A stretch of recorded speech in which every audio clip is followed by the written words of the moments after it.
ನನ್ನ ನಿರಾಶೆಯ ಸಂದರ್ಭಗಳಲ್ಲೆಲ್ಲ ಈ ಗ್ರಂಥ ನನಗೆ ಅಮೂಲ್ಯವಾದ ಸಹಾಯವನ್ನು ಮಾಡಿದೆ. ಭಗವದ್ಗೀತೆಯ ಎಲ್ಲ ಇಂಗ್ಲೀಷ್ ಅನುವಾದಗಳನ್ನು ನಾನು ಓದಿದ್ದೇನೆ.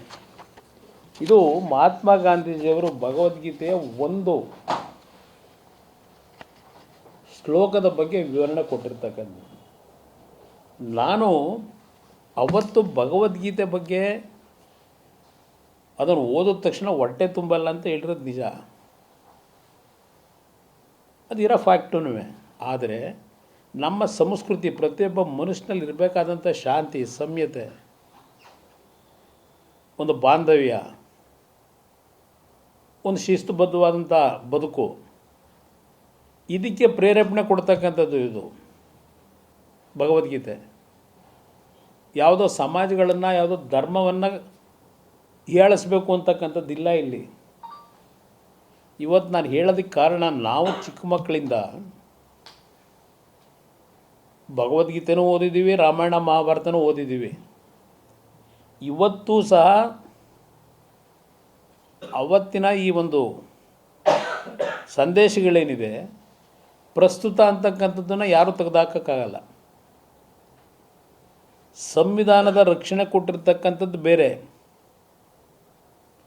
ಮನುಷ್ಯನ ಬದುಕಿ ಆಗಿರಬೇಕು, ಸಮಾಜದಲ್ಲಿ ಯಾವ ರೀತಿ ನಾವು ನಡ್ಕೋಬೇಕು ಅಂತಕ್ಕಂಥದ್ದಕ್ಕೆ ಕೊಟ್ಟಿರ್ತಕ್ಕಂಥ ಸಂದೇಶ, ಭಗವದ್ಗೀತೆಯ ಸಂದೇಶವೇ ಬೇರೆ. ಸಂವಿಧಾನದ ರಕ್ಷಣೆ ಹೌದು, ಸಂವಿಧಾನದ ರಕ್ಷಣೆಯಿಂದಲೇ ನಾನು ಮಂತ್ರಿಯಾಗಿದ್ದೀನಿ.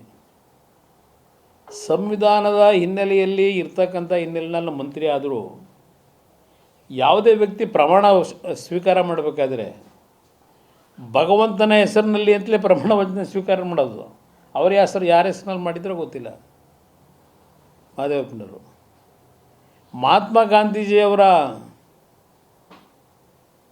ಆತ್ಮಕಥನದಲ್ಲಿರ್ತಕ್ಕಂಥ ಅವ್ರು ಹೇಳಿರ್ತಕ್ಕಂಥದ್ದು ದೊಡ್ಡದು ಭಗವದ್ಗೀತೆ ಬಗ್ಗೆ. ನಾವೆಲ್ಲ ಸಣ್ಣ ಮಾನವರು ಬಿಡಿ, ನಮ್ಮದೇನು ಬೇಕಿಲ್ಲ. ಮಹಾತ್ಮ ಗಾಂಧೀಜಿಯವರ ಭಗವದ್ಗೀತೆ ಬಗ್ಗೆ ಇದ್ದಂಥ ಗೌರವ, ಅವ್ರಿಗಿದ್ದಂಥ ಅದ್ರ ಬಗ್ಗೆ ನಂಬಿಕೆ, ಅದನ್ನು ಸ್ವಲ್ಪ ಅವರು ವಿಮರ್ಶೆ ಮಾಡ್ಕೊಳ್ಳೋದು ಒಳ್ಳೆಯದು ನನ್ನ ಅಭಿಪ್ರಾಯದಲ್ಲಿ. ನಾನು ಅವರಿಗೆ ಹೇಳಲಿಕ್ಕೆ ಬಯಸ್ತಕ್ಕಂಥದ್ದು.